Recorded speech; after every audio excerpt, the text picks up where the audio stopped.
Les amigos, comment allez-vous ici Atlas? Moi personnellement très bien. Écoutez, très heureux donc de vous retrouver aujourd'hui pour cette nouvelle vidéo. Donc cette fois-ci c'est pas comme d'habitude, donc c'est pas un let's play qu'on va continuer ou qu'on va terminer, ni même commencer en soi. Donc voilà, donc aujourd'hui c'est ma toute première review, je crois qu'on peut appeler ça comme ça, je crois que c'est comme ça qu'on appelle ça d'ailleurs. Donc en gros, si je ne dis pas de bêtises, la review donc c'est voilà, en gros une fois qu'on a terminé un let's play, ou alors une fois qu'on a joué même un petit peu à un jeu, voilà, une saga, voilà, donc on peut faire une vidéo review dans laquelle voilà on explique justement notre ressenti, etc. Si je ne dis pas de bêtises, excusez-moi. Voilà, donc pour ceux qui suivent un petit peu la chaîne gaming, vous savez que récemment, ça fait quand même un petit peu de temps, on a commencé donc Mafia, donc la saga entière de Mafia, donc Definitive Edition, on a fait. Donc en gros c'est un petit peu le remake, si je ne dis pas de bêtises, donc avec de meilleurs graphismes, etc. Et donc du coup on a fait Mafia 1, Mafia 2, Mafia 3 version Definitive Edition. On a donc également fait les DLC aussi des jeux, donc que ce soit Mafia 2 ou Mafia 3.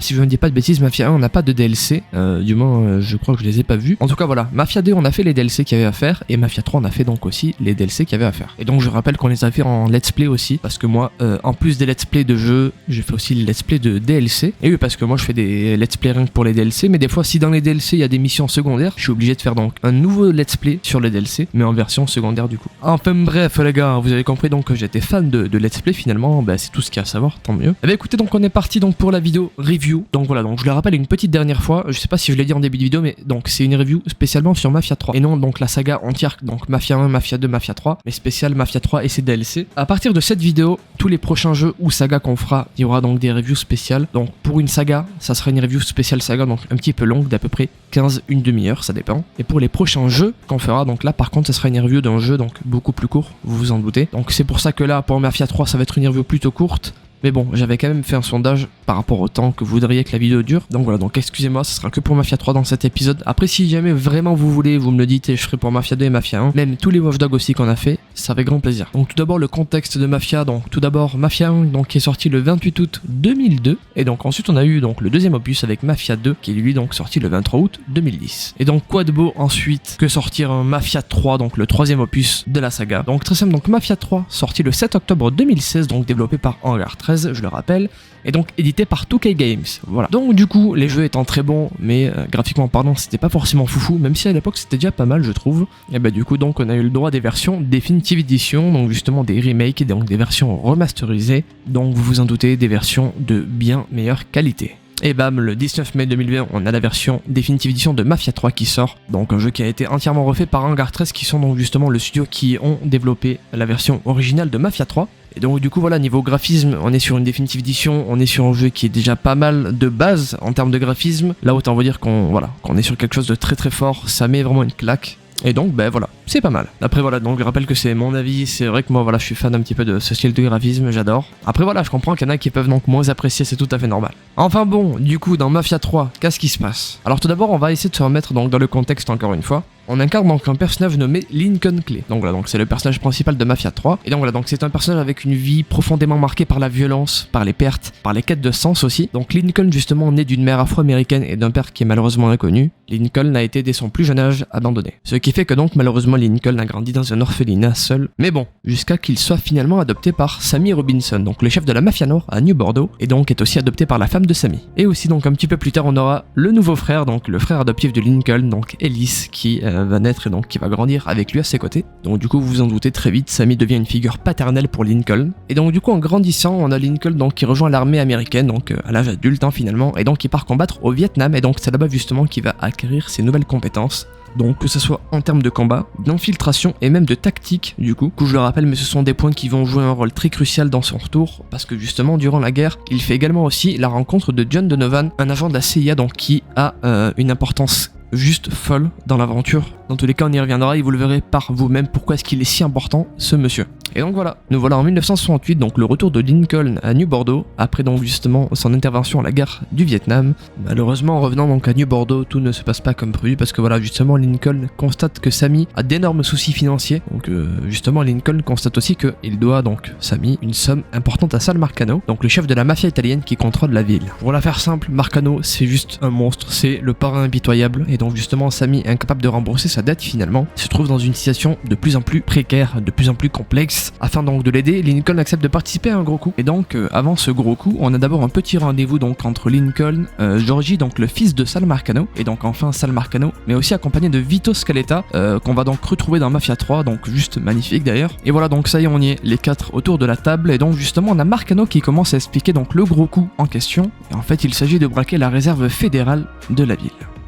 Bien évidemment, nous ne serons pas seuls, donc en tant que nous, Lincoln Clay, on sera aussi accompagné de Georgie, donc le fils de Sal Marcano, je le rappelle, et également de Danny Burke, donc le fils de Thomas Burke, et on en parlera un petit peu plus tard de ce personnage. Voilà, donc malheureusement, vous en doutez, c'est une opération donc de grande envergure, et donc qui est censée rapporter pas mal d'argent à la famille Marcano, mais ça va pas se passer comme prévu, vous allez voir après. Mais avant tout, toujours assis à la table, donc je rappelle qu'il y a Vito, Sal Marcano, Georgie donc son fils, et enfin, nous, Lincoln Clay.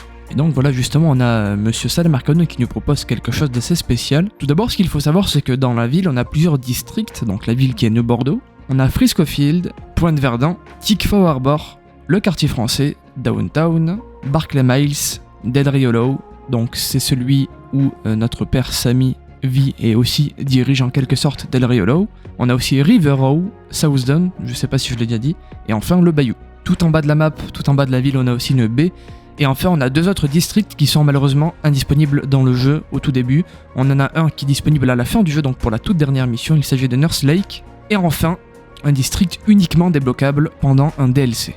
Donc comme je l'ai dit, notre père Sammy, du coup, justement dirige Del Rio Low en quelque sorte. Et justement, Marcano nous propose quelque chose d'assez spécial. Il nous propose justement de prendre les règnes de Del Rio Low, donc du district de notre père, et donc en quelque sorte de le trahir à notre père, ce qui du coup nous placerait à la tête du quartier sous l'autorité de la mafia italienne. Parce que voilà, justement, Sal pense que Sammy, donc notre père, est dépassé par les événements et voilà, ne peut plus gérer la situation finalement, tandis que nous, Lincoln, jeunes et aguerris par la guerre, on pourrait justement permettre de relancer les affaires du quartier si on en prend la tête. Bien évidemment, loyal à Sammy et donc à Alice, notre frère, on va refuser, mais catégoriquement, l'ordre de Sal Marcano, avec bien évidemment preuve de politesse, même si on aurait pu justement un petit peu s'énerver, faire preuve d'agressivité, ce qui n'est pas le cas et je pense qu'il valait mieux pas. Et je suis désolé, j'ai envie de dire que c'est tout à fait normal, on ne peut pas tourner le dos à celui qui nous a recueillis, élevé, logé et nourri, c'est impossible. Et malheureusement la décision qu'on a prise donc envers Sal Marcano, donc de refuser son offre, c'est la décision qui a coûté pas mal de vies. Enfin bon, nous voilà donc lors du braquage, si on peut appeler ça comme ça, lors de la fédérale. Donc on va pas y passer sur ça, mais bref, en gros voilà, c'est un petit peu complexe. Danny, donc le fils de Thomas Burke justement, s'est blessé. On a bien évidemment réussi à le tirer d'affaire. Alors vous vous en doutez, pendant donc la fédérale, ça s'est pas forcément passé comme prévu non plus. Mais enfin, le principal c'est qu'on ait réussi la fédérale et que justement nos amis vont bien. Enfin bon, bien entendu, donc après une grosse journée comme celle-ci, plutôt une grosse soirée, ce qui va se passer c'est très simple, c'est qu'on va se retrouver donc au Sammy's Bar, donc le bar de notre père, pour faire la fête. Donc on est pas mal nombreux, donc on a tous les membres du CAS, on a aussi donc Marcano et son fils, ainsi que 2 ou 3 personnes de plus. Voilà, donc posé sur le comptoir, on a donc tous les sous qu'on a réussi à prendre, et donc bien évidemment on a la part de Marcano, qu'on va donc bien évidemment, vous vous en doutez, lui donner. Mais malheureusement, c'est là où tout ne va pas se passer comme prévu. En fait, le fait d'avoir refusé l'offre de Sal Marcano, donc qui justement, en gros, nous proposait de reprendre les rênes de Del Rio Low et donc de mettre de côté notre propre père, je pense que du coup, par rapport à ça, il nous a vu comme une espèce de menace, donc nous, Lincoln Clay, et probablement même notre entourage. Enfin bon, au moment donc de remettre la part à Sal Marcano, donc de lui remettre sa part, il va donc faire un signe de tête assez spécial, si je ne dis pas de bêtises, ou du moins une espèce de regard un petit peu bizarre donc à son fils, Georgie, qui était, attention je le rappelle, présent avec nous pendant le casse. Et en gros c'est de là où tout va commencer. On a donc justement notre ami, enfin celui qu'on croyait être notre ami, donc Georgie, le fils de Sal Marcano, qui va nous tirer dessus, qui par chance va à peine toucher le crâne, et donc justement ça va nous laisser une cicatrice à vie certes, mais le principal c'est qu'on soit toujours en vie. Et à ce moment là justement qu'on se fait tirer dessus, on tombe par terre, on ne peut plus malheureusement bouger, on est paralysé par la peur aussi. Et qu'est-ce qu'on voit? On voit donc Marcano et toute sa clique, y compris son fils, éliminer notre père, notre frère et bien évidemment notre ami Danny, donc le fils de Thomas Burke, je le rappelle. Ensuite ils ont mis feu et ils sont partis, avec bien évidemment tout l'argent. Par chance on a aussi donc le père James qui est passé par là et qui nous a vus. Il a vu qu'on était le seul survivant de ce massacre, on peut appeler ça comme ça. Alors il nous a recueillis, il a tout fait pour qu'on revienne sur nos pattes. si on veut, c'est une espèce de rééducation. Donc dans cette espèce de rééducation, donc je rappelle qu'on a le père James qui nous a sauvé la vie, bien entendu, il faut le dire. Et on a aussi Donovan, donc John Donovan, c'est pour ça que je vous avais dit de pas l'oublier celui-là. Donc c'était notre ancien allié pendant la guerre du Vietnam, donc l'agent de la CIA. Donc en gros on a le père James et Donovan donc, qui nous ont aidés à faire cette rééducation. On a le père James qui d'un côté en fait va nous aider à revenir sur, on va dire, nos pattes, à aller mieux en quelque sorte, même si vous vous en doutez qu'on peut pas aller mieux après ça, c'est impossible. Et donc de notre côté, tout à fait à l'opposé finalement, on a donc John Donovan qui lui par contre va nous aider à tout simplement préparer notre vengeance. Donc pendant que le père James nous aide donc à revenir sur nos pattes encore une fois, on a d'un côté John Donovan qui lui par contre prépare tout ce qu'il faut justement pour la vengeance. Donc quand je vous dis tout ce qu'il faut, c'est-à-dire qu'il va faire des recherches là où personne n'aurait pu chercher, il va essayer de retrouver la mafia italienne, et donc du coup justement de la famille Marcano en quelque sorte. Enfin bon voilà, donc entre père James qui nous aide et John Donovan, ça dure pas mal de temps, même beaucoup de temps. Une fois remis sur pied, on aurait très bien pu directement aller en voiture chez Sal Marcano, détruire absolument tout le monde en chemin et enfin le trouver en face à face et l'éliminer. Bon, le problème c'est que ça aurait été très risqué tout d'abord, mais c'est pas suffisant. Parce que je rappelle qu'après tout ce qu'ils ont fait, le but c'est pas forcément de faire payer que Sal Marcano, mais c'est de faire payer absolument toute sa famille, de tous les faire tomber, pour que lui-même sache ce que ça fait de perdre sa famille. Et donc voilà, donc j'ai envie de vous dire que c'est de là où Mafia 3 commence réellement, c'est là où l'histoire commence vraiment, c'est après notre remise sur pied, entre guillemets, à l'aide donc de Donovan en particulier, voilà, donc le père James, en gros, il nous a aidé à nous remettre sur pied, il sera toujours là justement dans l'aventure si on a besoin d'aller lui parler, si on a besoin de se confier, etc. Mais principalement, attention, je dis bien principalement, notre allié, ça va surtout être John Donovan, c'est avec lui qu'on va vraiment se diriger vers la famille de Marcano, parce que justement je rappelle qu'en tant qu'ex-agent de la CIA, John Donovan a des connaissances juste folles, et on a besoin de ces connaissances-là pour éliminer toute la famille de Marcano. Enfin bon, c'est de là donc que commence Mafia 3, je le redis. Donc tout d'abord il faut se mettre du coup justement dans le contexte de la famille criminelle, donc de la famille Marcano, moi j'aime appeler ça comme ça, et c'est comme ça justement qu'on peut appeler ça d'ailleurs. Donc c'est tous les proches, et même toute la famille de Marcano en soi, donc les plus grosses têtes de la famille. Le premier donc Richie Doucet, donc lui par contre ne fait pas vraiment partie de la famille de Marcano, ni de ses proches entre guillemets, mais par contre il était là donc le soir où malheureusement notre frère Ellis, notre ami Danny Burke et enfin notre père Sammy sont morts. Richie Doucet est en fait l'homme qui a poignardé notre frère devant nous. Il est en plus aussi le chef de la mafia Dixie, et donc il opère, enfin, il opérait dans le bayou. Enfin bon, donc lui ça va être notre première cible dans le jeu. Donc en gros je vais un petit peu expliquer comment ça marche. En fait c'est très simple dans la famille Marcano, du moins voilà dans la Crime Family, c'est très simple. En fait on a les 6 lieutenants, au-dessus on a les 3 capots, et ensuite tout en haut on a donc Sal Marcano et son fils. Donc en fait les 3 capots ont chacun 2 lieutenants, et donc voilà. Et donc on n'aura que 5 lieutenants entre guillemets à tuer, parce qu'en fait voilà, parmi les lieutenants, il y avait aussi Vito Scaletta qui en fait s'est retiré pour une certaine raison, vous allez le comprendre par la suite normalement. Et donc du coup ce qui fait qu'il reste que 5 lieutenants, c'est pour ça que moi je compte du coup Richie Doucet comme un lieutenant, parce que comme ça comble et ça fait 6, donc 2 par capot. Du coup c'est pour ça que je vais dire que là c'est le deuxième lieutenant, et donc pas le premier comme normalement ça devrait l'être. Et donc du coup le deuxième lieutenant, on a monsieur Tony Desrasieux, donc qui lui contrôle toutes les activités d'extorsion, de chantage et de blanchiment d'argent de la famille criminelle Marcano. Et du coup vous vous en doutez, il est lieutenant de la famille Marcano, ce qui fait donc que c'est une menace pour nous. Donc je tiens aussi à préciser que parmi ces 6 entre guillemets donc lieutenants, on en a 3 qu'il faut tuer pour une raison un petit peu plus particulière, et donc on verra ça un petit peu plus tard. Bref, on continue. Donc le troisième lieutenant, donc monsieur Michel ou Michael Greco du coup, qui est donc en fait le neveu de Sal Marcano, et par le même biais aussi un lieutenant de la famille criminelle Marcano. Et donc du coup ça fait que c'est une menace, vous vous en doutez, ce qui fait qu'il y passera probablement aussi. Enfin bon, donc le quatrième lieutenant, monsieur Enzo Conti, ancien lieutenant de la famille criminelle Cario, qui donc dirigeait Barclay Miles depuis des décennies. Et donc après avoir débuté dans le racket, il s'est donc allié à Sal Marcano pour prendre le contrôle du crime organisé de New Bordeaux. Et donc pendant que nous étions au Vietnam, donc ce monsieur s'est allié avec notre père Sammy, et donc le présentant même à sa future femme Perla Robinson. Et donc vous vous en doutez bien, la mort de Sammy l'a un petit peu affecté quand même, et donc lui a fait même douter de Sal Marcano. Et donc c'est le seul lieutenant qu'on a épargné, pour la simple et bonne et unique raison que c'était tout d'abord l'ami de notre père, et aussi parce que dans le fond c'est quelqu'un de très très bon. Attention, j'ai bien dit dans le fond. Enfin bon, si vous voulez plus de détails, je vous invite donc à regarder le let's play que j'ai fait. Enfin bon, on en vient donc au 5e et avant-dernier lieutenant de Sal Marcano, Frank Pagani. Donc justement, Frank Pagani est un lieutenant donc de la famille de Marcano, vous en doutez. Il contrôle les trafics de contrebande haut de gamme et de vol de voitures. Pour moi, c'est vraiment le lieutenant qui m'a fait le plus de peine. Vous verrez pourquoi si vous regardez Let's Play, mais Et voilà, donc si jamais ça aurait pu être notre lieutenant à sa place, je l'aurais éliminé sans souci. Mais voilà. Bref, vous allez regarder Let's Play j'espère et vous verrez pourquoi est-ce que j'ai de la peine pour cet homme.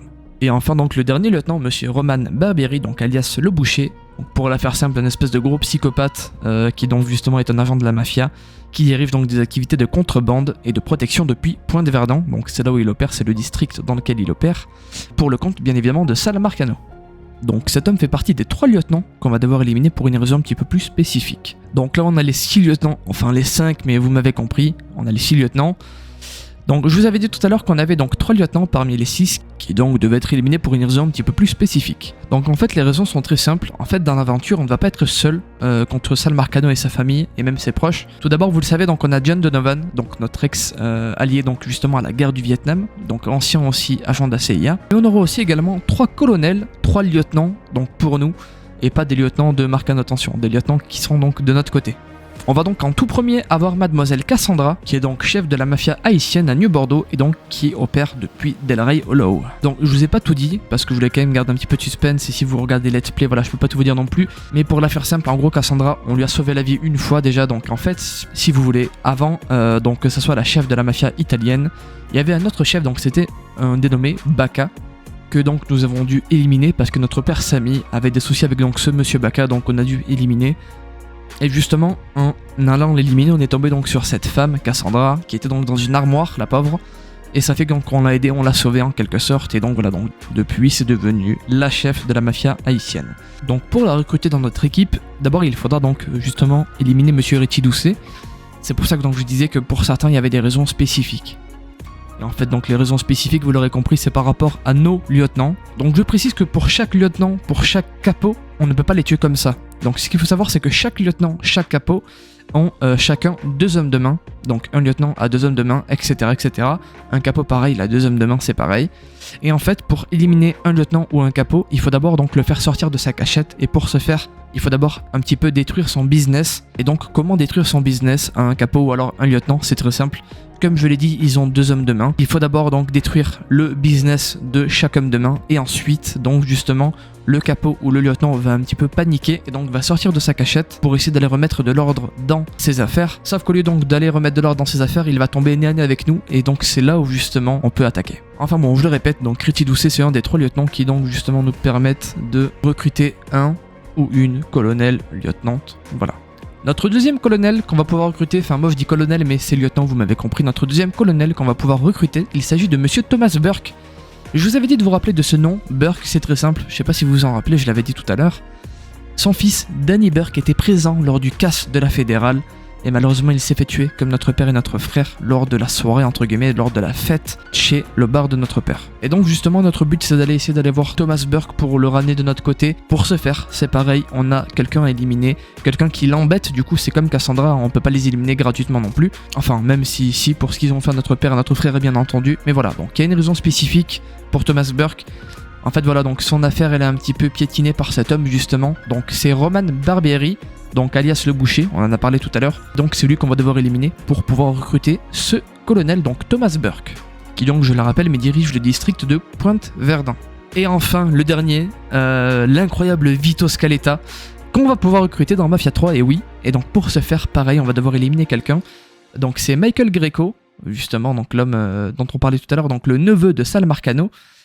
En fait c'est très simple, donc dans New Bordeaux, donc le district de River Row est dirigé, ou alors est censé être dirigé par Vito Scaletta, donc qui je rappelle étant des lieutenants de Sal Marcano, et aussi le neveu de Sal Marcano, donc c'est-à-dire monsieur Michael Greco.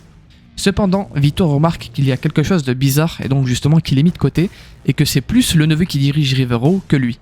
Et il avait bon odorat et bon oeil parce qu'en fait c'est très simple, justement le neveu va tenter de se retourner contre Vito Scaletta, et donc vont le faire prisonnier entre guillemets dans une espèce de chambre froide. Et donc vous l'aurez compris, notre but c'est d'aller aider Vito Scaletta à sortir de la chambre froide, donc aller le sauver entre guillemets, et ensuite donc éliminer la cause de son problème, donc c'est-à-dire le neveu, donc Michael Greco, pour ensuite recruter le 3e et dernier colonel, Vito Scaletta. Donc là voilà, ça y est, on a donc nos 3 colonels, nos 3 lieutenants, et notre bras droit donc John Donovan. Donc on fait un petit recap, c'est très simple, donc dans nos colonels on a mademoiselle Cassandra, on aura aussi monsieur Thomas Burke et enfin monsieur Vito Scaletta. Et donc tout en haut, on a notre bras droit, monsieur John Donovan. Mais ce n'est pas tout parce qu'en fait, chaque colonel, donc Vito, Cassandra et Thomas, ont chacun un espèce de lieutenant, une espèce de bras droit si on veut. Donc en gros, c'est quelqu'un avec qui on devra passer pour justement augmenter, améliorer notre loyauté envers nos colonels, nos lieutenants du coup. Donc en gros, c'est très simple. Par exemple, Cassandra, son lieutenant, c'est monsieur Emmanuel Lazare. Donc c'est par lui qu'on va devoir passer pour les missions. Et donc je rappelle que c'est les missions qui vont faire augmenter notre loyauté envers donc notre colonel. Donc là, par exemple, Cassandra. Donc ensuite, notre deuxième colonel, donc monsieur Thomas Burke, son bras droit, ça va être sa fille tout simplement, Nikki Burke. Donc c'était, excusez-moi, la sœur de Danny Burke qui malheureusement est décédée. Et donc pareil, comme avec Emmanuel Lazare pour Cassandra, ici on va devoir faire des missions pour Nikki Burke pour justement augmenter notre loyauté envers notre colonel. Donc en l'occurrence ici Thomas Burke. Et donc pour finir, monsieur Vito Scaletta, et donc son bras droit c'est aussi encore une femme, mademoiselle Alma Diaz, donc c'est avec elle aussi qu'on va devoir passer pour les missions secondaires qui vont donc nous permettre d'augmenter notre loyauté envers Vito Scaletta. En gros, pour la faire simple, c'est simple. Bah oui, du coup, en gros, dans Mafia 3, c'est très simple. Donc on a nos 3 colonels, donc je le répète, Cassandra, Thomas Burke et Vito Scaletta. Donc en faisant les missions secondaires, en plus d'améliorer notre loyauté envers donc nos colonels, ça nous permet aussi d'augmenter les gains du district qu'ils dirigent. Donc par exemple, Cassandra, ça va être Del Rio Low, Thomas Burke, ça va être Pointe Verdant, et enfin, donc du coup, Vito, ça va être River Row. Donc chaque district a des gains, donc dirigés par nos colonels à nous, et donc pour augmenter ces gains, il faut aussi faire les missions secondaires. Et enfin, vite fait, pour clôturer justement cet aspect des colonels, des lieutenants, de nos colonels, attention. En gros, voilà, comme je vous l'ai dit, justement, chaque lieutenant et chaque capot de Marcano dirigent chacun un district. Voilà, jusqu'à là c'est très simple. Mais une fois qu'on a éliminé donc le capot ou le lieutenant en question, le district maintenant nous appartient et donc on peut l'assigner, en fait on peut faire une assignation à un de nos 3 colonels. Mais le souci c'est que si jamais on assigne trop de quartiers trop du district à un de nos colonels et on laisse les 2 autres de côté, ou alors on peut en laisser même juste un de côté, il se peut qu'au cours de l'histoire du jeu, il se retourne contre nous et essaye de nous tuer, donc un de nos colonels, donc Cassandra, Vito ou même Thomas Burke, peuvent se retourner contre nous. Pour ce faire, ce qu'il est conseillé, c'est normalement d'assigner minimum 3 quartiers à chacun et de le faire assez rapidement.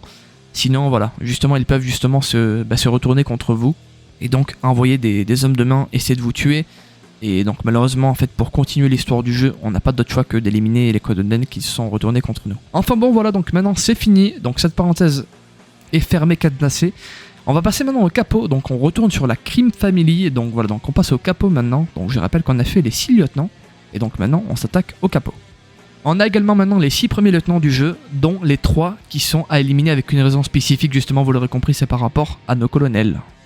Place maintenant de plus grosses têtes, donc avec les capots. Donc là on n'aura pas forcément grand chose à dire, parce qu'en fait c'est plus les lieutenants qui nous ont intéressés en termes de détails. Les capots, en gros, c'est juste vu que c'est des grosses têtes, il va falloir les éliminer.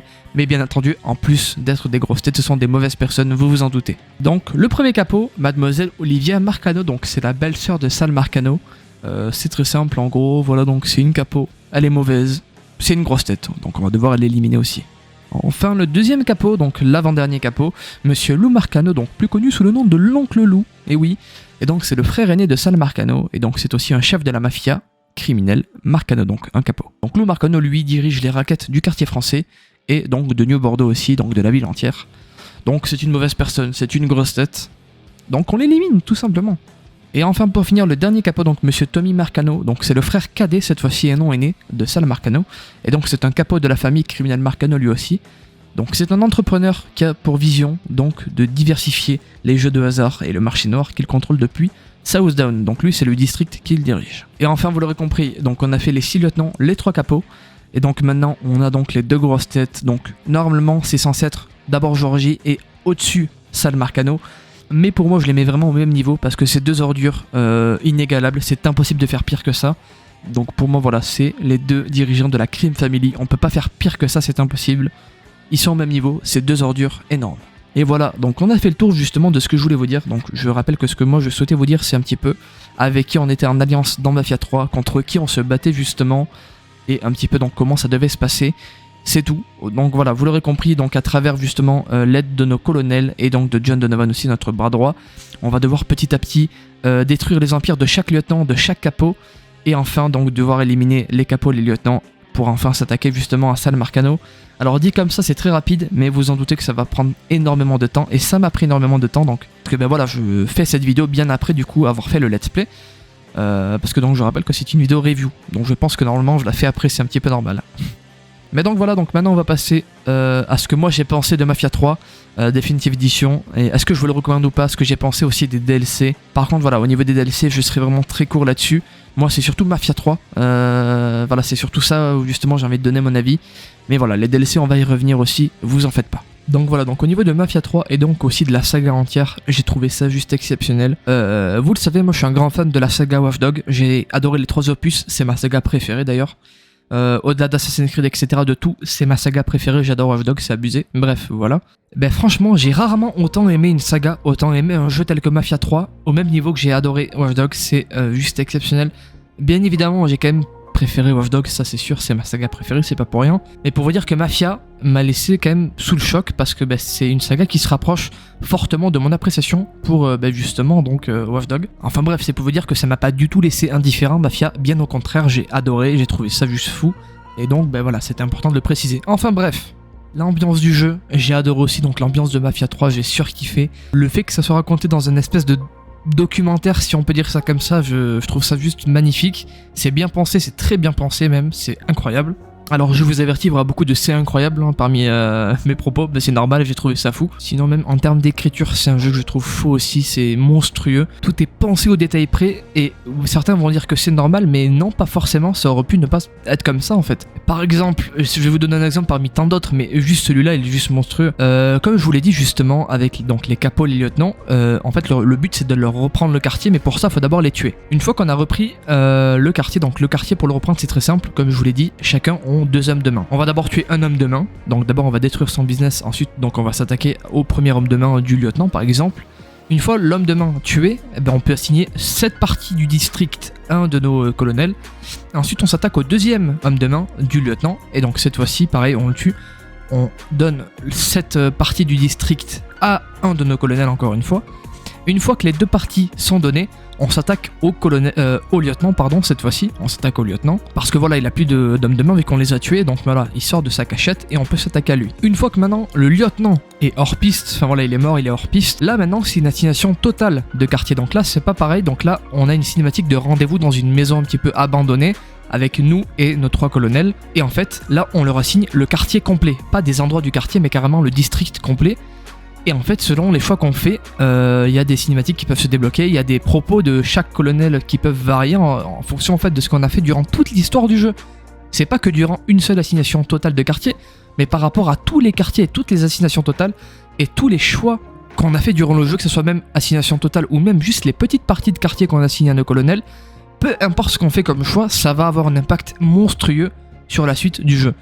Et je trouve ça juste fou, parce que en fait, d'un côté c'est monstrueux, c'est super bien pensé, mais d'un côté c'est chiant parce que voilà, ça nous fait choisir entre nos colonels des fois par rapport à leurs propos, on peut avoir peur de ce qu'ils peuvent faire, du coup on va changer nos choix.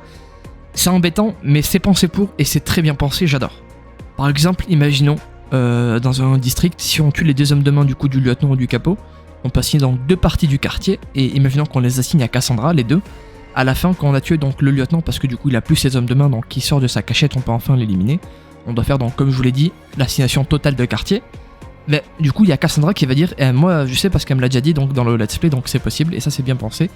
Elle nous dit, vu que tu m'as déjà assigné 2 parties de quartier, 2 endroits dans le quartier, autant que tu m'assignes la totalité. Ça c'est des choses qu'elle peut dire, et pareil pour Vito, pareil pour Burke.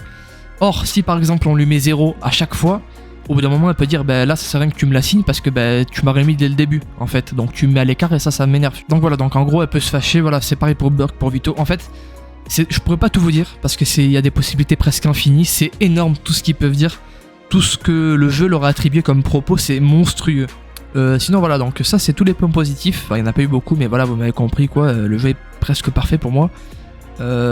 Après donc on reviendra aussi sur mes personnages préférés, vous savez quoi, on va le faire maintenant, donc les personnages préférés, mes personnages préférés dans Mafia 3, hormis Lincoln Clay bien sûr, c'est logique. Moi donc franchement je vais juste parler de mon préféré, pas de tous parce que j'aime pas faire de classement, je déteste ça. Après si vraiment vous en voulez on fera même en short au pire, une espèce de tier list. Mais j'aime pas faire ça parce que ça, tu rabaisses un petit peu les caractères alors que c'est bien écrit des fois, voilà, j'aime pas trop. Mais si jamais il y a vraiment un personnage que j'ai adoré, et c'est vraiment juste le GOAT tout simplement de Mafia 3, c'est John Donovan. C'est un personnage qui est super bien écrit, super bien écrit. Son caractère, il est parfait. Moi j'adore, c'est vraiment un perso que je surkiffe. Je le préfère même à Lincoln Clay, c'est pour vous dire. Même des fois on peut le voir justement dans, comme je vous le disais, les scènes de documentaire. Donc ça se passe bien après l'histoire principale du jeu en fait, hein, c'est raconté comme documentaire comme je vous l'ai dit. On peut le voir dans ces petites scènes là du coup d'interruption pardon. Et voilà justement on le voit, il est là, il parle, il sait quoi dire, il répond avec une classe, mais c'est fou, c'est monstrueux, j'adore le perso, c'est monstrueux. Donc voilà donc, c'est pas la seule raison pour laquelle j'apprécie Donovan, c'est aussi parce qu'en fait c'est le seul allié qui peut en fait pas nous trahir en soi. Quand je dis ça, je parle du coup des 3 colonels, donc Vito, Cassandra et Burke. Comme je vous l'ai expliqué, en fait, ce sont des colonels qui, si on leur assigne pas assez de quartiers, et si on leur assigne pas assez de quartiers à temps, vont en fait se retourner contre nous et envoyer des hommes de main, et bref, essayer de nous tuer en fait. Et malheureusement, on n'aura pas de choix que de les tuer parce que sinon on peut pas avancer dans l'histoire du jeu. Or, avec Donovan, parce que c'est vrai que c'est pas un perso prévu pour ça de base, mais voilà, avec Donovan ça ne peut jamais arriver, parce qu'on n'a pas de choix à faire avec lui, donc c'est peut-être pour ça aussi, mais voilà. Tout ça pour dire que Donovan, parce que voilà, John Donovan ça va plus vite. Tout ça pour dire que voilà, c'est un perso magnifique, super bien écrit. Il peut pas nous trahir, donc dans l'histoire du jeu, si on incarne la peau de Lincoln Clay, c'est normal du coup qu'on pense que c'est un des meilleurs persos, parce que voilà, il ne peut jamais nous trahir, c'est pas possible, en fait, ça n'existe pas dans le jeu. En même temps c'est normal, on s'entend super bien dans le jeu, on peut avoir des scènes même où on se chamaille un petit peu, on rigole ensemble, etc. C'est juste magnifique, c'est juste super, voilà. Eh ben écoutez, sinon voilà, sinon c'est tout, j'ai super aimé aussi la fin du jeu qui est bien écrite aussi.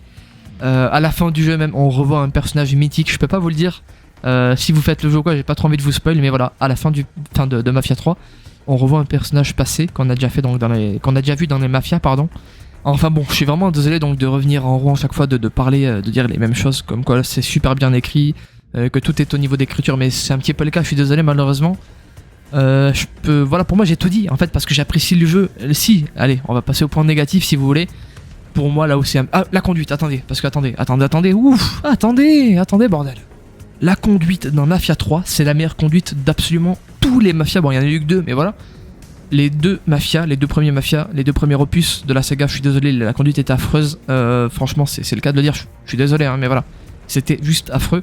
Autant par contre, la conduite de Mafia 3, c'est l'un des jeux, parmi tous les jeux que j'ai, justement, ou tous les jeux que j'ai fait, où la conduite justement est magnifique. La conduite dans Mafia 3 elle est super bien pensée, avec le même système qu'on retrouve dans plusieurs jeux de conduite comme GTA par exemple. Je crois même que dans Driver, si je dis pas de bêtises, ou alors c'était peut-être un mode, je sais plus, on a ce système de mode ralenti en conduite.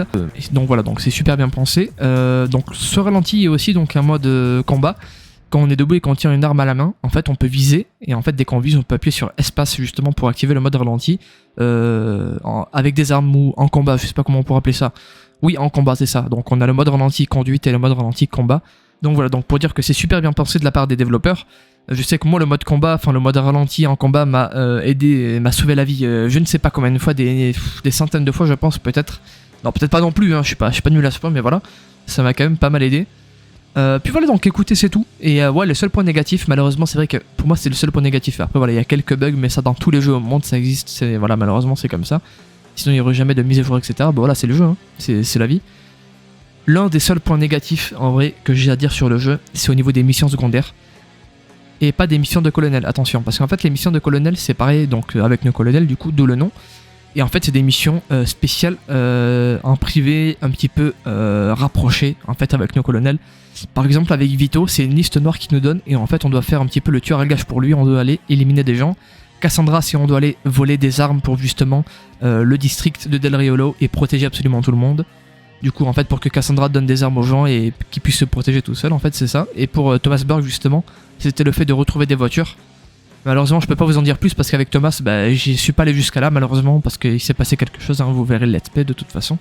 Mais voilà, donc là, c'est par rapport aux missions secondaires, le point négatif et pas aux missions de colonel. En fait, c'est très simple. Les missions secondaires, donc, soit au niveau de Cassandra et de Vito, moi, donc, de ce que j'ai pu faire, c'est très simple. En fait, le souci, c'est qu'en fait, on est obligé donc d'à chaque fois aller chercher. Par exemple, pour Cassandra, c'est de l'herbe, pour Vito, c'est des camions. Et le but finalement, c'est donc d'aller prendre ces camions ou alors d'aller prendre cette herbe et donc de le ramener à Cassandra ou à Vito, du coup, si c'est des camions. Mais le vrai souci avec ces missions, c'est que c'est toujours répétitif. Voilà, c'est des missions qui sont répétitives à chaque fois. Et c'est vraiment embêtant, je vous mens pas. Je les ai faites dans le let's play secondaire parce qu'il fallait les faire. Et voilà, moi je fais les let's play secondaires généralement. Donc voilà, donc je l'ai fait. J'ai fait les missions. Malheureusement, donc comme je l'ai dit, C'est des missions qui sont extrêmement répétitives, c'est embêtant, c'est très embêtant. J'aurais bien aimé parce qu'en fait là la seule action qu'il y a donc voilà les seuls moments d'action qu'il y a dans les missions de livraison donc Cassandra Vito, c'est juste qu'en fait on va chercher l'herbe ou alors on va chercher le camion. Il y a des gens qui nous attendent et donc qui sont postés pour surveiller le camion ou alors l'herbe. On doit les éliminer mais c'est tout. On n'a ni cinématique ni rien du tout.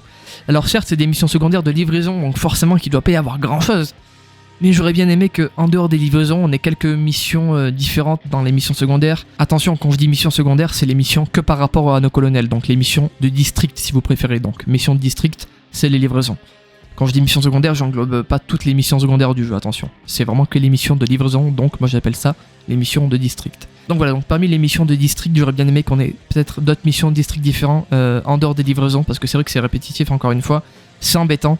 Après voilà, c'est le jeu malheureusement, mais bon, c'est un point qu'il faudrait améliorer donc pour les prochains mafias, si jamais on a des missions secondaires comme celle-ci, donc des livraisons. Ce serait super d'améliorer ce point-là, et puis voilà, c'est tout. Enfin bon, écoutez, 37 minutes, je pense que sur Oda, si jamais je modifie un petit peu, je cote les moments de blanc, etc., on s'en peut pas à 35 minutes, ça dépend. Ce fut donc une grosse vidéo, j'ai beaucoup parlé, c'est énorme, je parle pas autant même sur les let's play, c'est fou. J'ai adoré, bref en gros voilà, donc ce qu'il faut retenir c'est que j'ai adoré Mafia 3, la saga je l'ai adoré aussi. Au niveau des DLC finalement, j'ai vite fait y venir juste pour vous dire en gros les 3 DLC que j'ai préférés. Après à vous de vous renseigner un petit peu sur les DLC si vous le voulez, moi voilà c'est pas... Je vais pas forcément y revenir, j'ai bien aimé les DLC, mais voilà, c'était voilà une vidéo surtout pour Mafia 3, le jeu de base. Au niveau des DLC, je pense que mon DLC préféré a été celui-là avec John Donovan, donc la hache de guerre, ça a été je pense mon DLC préféré. J'ai super accroché, voilà, parce que c'est vrai qu'on avait des moments un petit peu intimes avec John Donovan, on traînait ensemble, là en fait on travaillait ensemble, et vu que c'est mon perso préféré, autant vous dire que j'ai adoré travailler avec lui dans ce DLC, c'était juste magique. En deuxième, je pense que je mettrais le signe des temps, donc c'est un DLC avec le père James et une certaine Anna, du coup qu'on va devoir sauver en fait des mains d'une espèce de secte bizarre qui font des rituels sanglants, pardon. Voilà, c'est une secte très bizarre qui font des choses très bizarres. Et voilà, donc on va devoir finalement trouver le chef de la secte. Et donc justement l'éliminer. Pour enfin mettre un terme donc aux ensanglants, c'est leur nom. Et enfin donc le DLC en troisième que j'ai adoré. Et enfin bon donc le troisième DLC, attention non, je les ai tous adorés les DLC, mais voilà, je suis obligé de faire un classement malheureusement. Le troisième DLC, je mettrai Faster Baby. Donc en gros, c'est dans ce DLC, voilà, justement, je vous avais dit qu'en fait, il y avait une partie de New Bordeaux, donc un district qu'on débloquait uniquement dans un DLC. Et ben, c'est dans ce DLC-là, Faster Baby, on débloque donc Sinclair, donc Parrish-Sinclair. Et donc voilà, donc c'est dans ce DLC justement qu'on débloque cette ville. En gros, c'est très simple, en fait, on est dans une ville où c'est un shérif super raciste qui dirige l'endroit. Et en fait, il fait tout pour mettre le peuple noir en fait au plus bas. C'est quelqu'un qui va tout faire pour les éliminer. Si jamais dans la rue, il voit qu'un noir se fait, ou alors qu'une noire se fait frapper ou quoi que ce soit parce que il ou elle est noire, il va laisser passer ça. Autant vous dire que ça, ici on déteste ça, donc voilà. Ce DLC, je l'ai bien aimé parce que justement, on s'attaque à quelqu'un comme ça, et c'est bien fait pour lui ce qui lui est arrivé, tant mieux. Enfin bon voilà, donc on a fait le tour des DLC, et sinon au niveau du jeu, donc de la saga, donc au niveau de Mafia 1, Mafia 2, Mafia 3, mon classement est très simple. Mafia 3, je le mettrai tout en haut, top 1. Alors je sais qu'il y en a certains qui trouvent que le jeu est horrible. J'ai vu des avis comme quoi le jeu apparemment pour certains est horrible. On a tous des avis différents, on a tous des goûts différents. Moi je sais que c'est un jeu que j'ai surkiffé. Moi je suis pas du genre à être forcément dans la nostalgie suprême et de toujours préférer les premiers opus. Moi je suis pas comme ça, moi je donne mon avis par rapport à ce que vraiment j'aime et pas par rapport à la nostalgie. J'essaie de mettre ça de côté le plus possible, même si des fois c'est vrai que ça vous, et vous allez voir après. Mais voilà, donc j'ai adoré ça, j'ai adoré Mafia 3, c'était super, et je vous ai dit pourquoi juste avant. En deuxième je mettrai Mafia 2, que vous dire de plus, un jeu super bien écrit, pareil. Vito, l'histoire de Vito elle est monstrueuse, les passés aussi des personnages sont fous. J'ai surkiffé Mafia 2. Après voilà, je vais pas trop rentrer dans les détails parce que là c'est plus Mafia 3 et pas Mafia 2, Mafia 1. Et sinon au niveau de Mafia 1, donc attention là je parle que des définitives éditions, mais bon ça serait pareil sans la définitive édition de toute façon. Mafia 1, je le mettrai donc en top 3, mais attention, encore une fois les 3 sont magnifiques, sont super, sont au même niveau, mais malheureusement je suis obligé de faire un classement. Voilà, donc c'est pas parce que Mafia 1 je le mets en top 3 que c'est quelque chose que je déteste, c'est un jeu que je déteste, pas du tout. Donc voilà, donc Mafia 1 en top 3, Mafia 1 j'ai trouvé ça monstrueux aussi, un jeu graphiquement parlant donc magnifique aussi, peut-être même mieux que Mafia 2 si je dis pas de bêtises. En fait oui, je n'en dis pas, je trouve que Mafia 1 est bien plus beau graphiquement parlant que Mafia 2. Enfin bon voilà, et peut-être même que Mafia 3, non peut-être pas, mais quoi que je sais pas, ça se tape, je pense, ça se tape. Enfin bon, écoutez, on a fait le tour de la vidéo, on a fait le tour de Mafia 1, Mafia 2, Mafia 3, enfin surtout de Mafia 3 du coup. Bon, la vidéo c'était plus aussi pour vous expliquer un petit peu comment le jeu marchait, qu'est-ce qu'il fallait faire dans le jeu, c'était quoi le but, etc. Voilà, après il y a eu un court instant où j'ai donné mon avis, et puis écoutez, ben voilà, c'est tout. Sur ce les amigos, c'est Atlas, je vous fais de très gros bisous. Là, donc je pense que je vais bientôt tourner donc l'épisode justement, enfin la vidéo où on parle donc du prochain Mafia, et oui parce qu'il y a Mafia The Old Country qui se prépare pour 2025. Donc écoutez, je suis devenu un grand fan de Mafia à partir de là quand j'ai commencé le let's play, donc bah voilà, écoutez, super, je suis un fan de Mafia les amigos. La Mafia Family, souhaitez-moi la bienvenue bordel. Bref, les amigos, encore une fois c'est Atlas, je vous fais de très gros bisous, on se dit à très vite donc pour la vidéo sur Mafia The Old Country. C'est Atlas, bye.